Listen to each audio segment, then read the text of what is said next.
Well, this attack has prompted outrage and promises of retaliation from Tunisian leaders who say they are in a war on terror.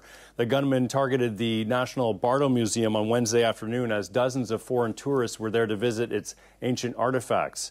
The militants started shooting tourists as they got off buses outside the museum, which is close to the Tunisian parliament, and they ran inside to continue their rampage. People were seen scrambling to safety after security forces arrived. The militants had taken hostages, and witnesses say they were shooting at anything that moved. The victims were from a number of countries, Japan, as you mentioned, but also Italy, Spain, Australia, Poland, and France. More tourists were in the capital because cruise ships were in port. Some also visit Tunis from nearby resorts. More than 40 people were wounded in the assault. State media said 2 Tunisian attackers died in a firefight with security forces, and the other gunman fled. A Japanese woman who survived told NHK what she recalls.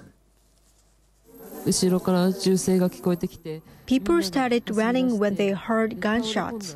I fell and was shot. Bullets hit my ear, arm, and neck. Now, Tunisian leaders are vowing to exterminate what they call savage minority groups. The threat posed by Islamist militants has grown in the 4 years since the country overthrew a long-ruling dictator and built a democracy. The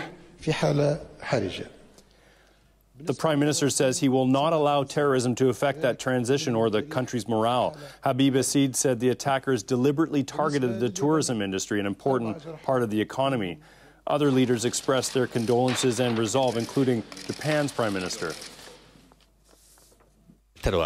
Terrorist attacks are unforgivable, and we strongly condemn them.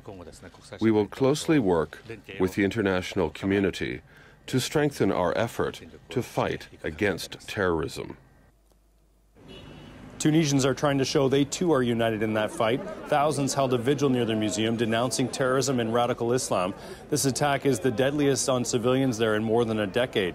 The North African nation has been cited as a model of the Arab Spring uprisings, and its transition to democracy has been praised. Tourists have been coming back, but this attack exposes the risks that still exist. Authorities estimate 3,000 people from Tunisia have joined the Islamic State group in Syria and Iraq, the largest number globally. There are worries about what will happen once those fighters start to return home, as there are in other nations. Now, keep in mind the militants have inspired plots or attacks in places such as France, Belgium, Canada, and Australia.